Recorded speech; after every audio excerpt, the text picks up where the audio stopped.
bitch, I wanna party like Chris.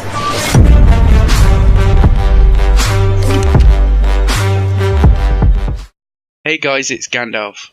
Today I'm going to be talking about flow and momentum in Battlefield on the Xbox One. Using these tips on different platforms may produce different results. Flow and momentum rely on each other to work efficiently. They are your yin and yang. Too much of the one or the other is bad. Balance is key. From now on I'm going to refer to momentum and flow as just flow for ease. Flow is the movement and positioning of your team and the enemy. Having a confident understanding will improve your kills per minute and score per minute.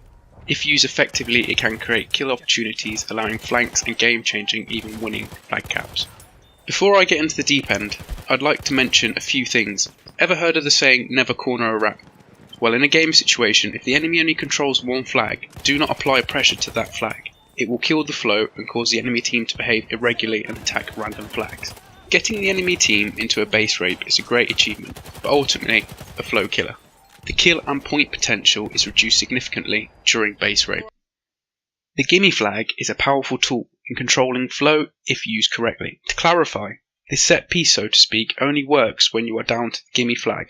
Taking the enemy gimme will relieve some pressure from your front lines, as vanquished enemies spawn at their base to retake their lost gimme. It is important to remember once you have taken the enemy's gimme to move on to the nearest enemy flag. Defending an enemy gimme will only result in death as tanks and troops turn up to retake. The gimme is a distraction, not a defensible position. It is far enough away from the front line that even if help dropped back, you would be gone before it got there. Not that they ever drop back anyway. The front line at your gimme will start to sway in your favour as you take the closest flag to the enemy gimme, which should now be on its way back to being in the enemy hands. More and more of the enemy units will have respawned to fix the back lines. By the time you reach the third flag, and the most central, if done fast enough, you will have only encountered light resistance. Your team will have begun to retake the flags nearest your gimme. This will leave you on the flag that is now the new front line, and your team one flag up. Not a bad comeback. I appreciate I've been very information heavy, so here's a short recap. If locked down to your gimme, take enemies. Proceed to nearest enemy flag as fast as possible. Continue on until you reach the central flag, defend until team arrives. Now we have spoken about how to use flags to change the flow of battle. Let's move on to how to use flow to increase kills. How to use flow to increase your kills and flank opportunities. Note, score per minute and kills per minute don't tend to go hand in hand. You have to choose, not only at the start, but also during the game. You'll be presented with two choices, points or kills. So you have chosen kills. Flow allows you to make accurate estimates of enemy positions and size of the force. For example, are they a large group or spread out across multiple flags? Are they aggressive or passive? Easy ways of identifying enemy position and size. If your team controls all the flags except for one central flag, the enemy are most likely in a large group. Large enemy groups make a beeline towards your gimme, taking everything on its way. Large groups don't tend to last for a long amount of game time, but they tend to make a big impression on the board. This information allows you to make your choice. Kills or points. Do you take the flag that is left defenceless, or do you go after the group? Do you pick off stragglers that surround the large group?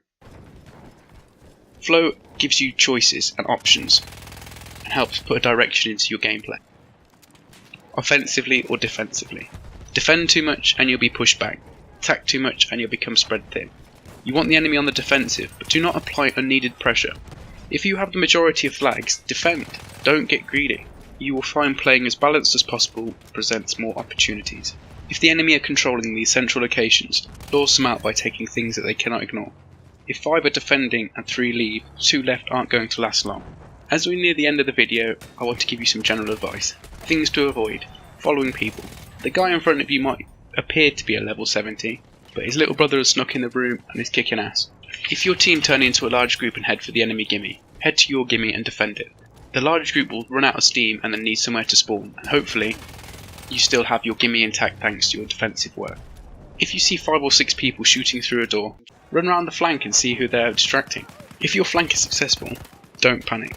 If they haven't seen you, you have all the time in the world. It sounds funny, but seriously, don't wreck your moment of glory by panic firing.